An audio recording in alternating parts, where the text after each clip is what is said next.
Europe 1. Le grand direct des médias, Jean-Marc Morandini. Et le fait média du jour, c'est la diffusion du sport sur les chaînes gratuites en France. De plus en plus de compétitions sportives sont retransmises sur des chaînes payantes, à l'image de la Formule 1 qui est désormais sur Canal+, alors qu'avant elle était sur TF1. Faut-il désormais payer pour suivre du sport à la télé? En tout cas, Christine Kelly, membre du CSA, évoque plusieurs pistes pour la diffusion de compétitions sportives gratuitement. C'est ce matin dans Le Parisien. Bastien Millot, bonjour. Bonjour Jean-Marc. Et c'est vrai que c'est une vraie tendance, ces compétitions qui sont de plus en plus sur des chaînes payantes. Oui, et c'est une initiative, en tout cas celle de Christine Kelly, qui va réjouir tous les amateurs de sport dont vous faites naturellement partie, Bien sûr, mon cher Jean-Marc. je confirme. Il est vrai que pour eux, en ce moment, la question c'est plutôt mettre ou ne pas mettre la main au portefeuille, puisqu'on le sait, la saison a été cruelle pour les amateurs de sport. Ils ont vu les courses de Formule 1, vous le disiez, passer sur Canal+, et la Ligue des champions de football être divisée entre Canal et beIN Sport. Et pourquoi? Mais évidemment pour des raisons de gros sous, et non Paolini, le président de TF1, qui avait vu partir la F1 et la Ligue des champions, s'en était ouvert dans les colonnes du quotidien L'Équipe le 19 mars dernier, et il disait, économiquement parlant, on ne pouvait plus s'aligner pour des disciplines comme celle-là. Il n'y a pas de recettes suffisantes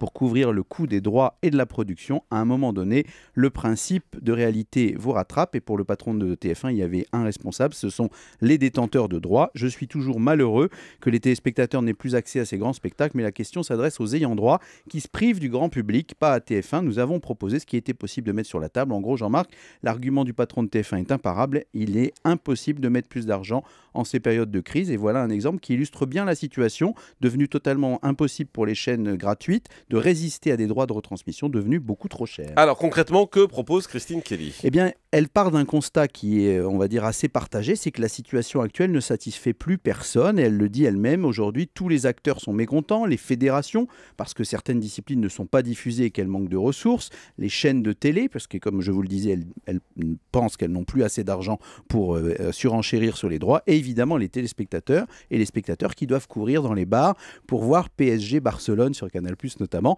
Il faut donc, selon Christine Kelly, poser les choses et discuter. Alors, elle soulève deux pistes qui sont intéressantes. D'abord, c'est une piste législative. Il faut savoir qu'il existe deux choses, Jean-Marc, en France. D'abord, ce qu'on appelle des événements protégés, c'est-à-dire ceux qui sont destinés à être obligatoirement diffusés en clair par des chaînes de télévision. Donc, vous êtes toujours assuré de voir en clair, notamment les Jeux Olympiques ou un certain nombre de finales de Coupe d'Europe de football. Ça, c'est garanti par des textes législatifs. Il y a également une taxe qui s'appelle la taxe Buffet, du nom de l'ancienne ministre des Sports, Marie-Georges Buffet. Elle date de l'an 2000. Et cette taxe, elle prévoit que 5% du montant des droits télé sont reversés à l'État, qui peut comme ça redistribuer cette sorte d'impôt de solidarité à des sports moins médiatiques pour en assurer la promotion. Et Christine Kelly suggère une autre piste, c'est faire avancer, et ça Julie va être contente, la diffusion du sport féminin à la télévision. Et Julie, je vous livre cette étude intéressante dont fait état Christine Kelly. 50% des médailles françaises aux JO ont été remportées par des femmes, bravo, mais seulement 7% des retransmissions sportives à la télévision concernent le sport féminin, ce qui fait 13 fois moins que le sport masculin, et 95% du sport féminin est diffusé en payant. Donc évidemment, Jean-Marc, en la matière, le CSA n'a qu'un pouvoir d'impulsion, mais les choses méritaient d'être mises sur la table. Alors, le nœud du problème reste de toute façon l'argent. Et oui, difficile par exemple pour les chaînes publiques ou privées de rivaliser avec des chaînes à péage qui ont des budgets d'achat de droits sportifs bien plus conséquents, et évidemment, celui qui est le parent pauvre dans cette affaire, c'est le téléspectateur. Le problème va se poser de manière tout à fait flagrante au moment de l'Euro.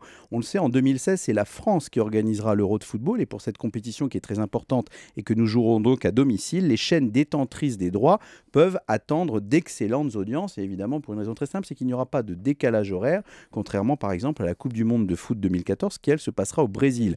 Donc TF1 et M6 sont à nouveau de la partie, mais là il y a un changement qui est intervenu, c'est que les deux chaînes historiques ne sont plus les seules. Sur les 51 rencontres prévues, 29 matchs sont réservés en exclusivité aux abonnés de beIN Sport, qui est la chaîne payante et détentrice des droits. Donc on voit que par rapport aux compétitions précédentes, ça va déjà changer la donne. Ensuite, les téléspectateurs peuvent être légitimement frustrés parce qu'ils ont des compétitions entières qui passent à la trappe. La Ligue des champions, que vous connaissez pour son célèbre générique lyrique, n'est plus audible sur aucune chaîne gratuite. Donc la seule solution, c'est d'aller passer la soirée chez des amis abonnés. C'est vrai que ça renforce la convivialité, mais il faut quand même noter que des efforts sont entrepris, et notamment par la télévision publique qui continuera à diffuser notamment les grands événements comme le Tour de France, le Rallye Dakar, et puis qui se bat pour garder les droits de Roland-Garros, comme Daniel Bilalian l'avait rappelé cette semaine ici même. On attend donc avec impatience la position du gouvernement sur ces propositions de Christine Kelly, mais le moins qu'on puisse dire, c'est que le débat est lancé. Merci beaucoup, Bastien Millot.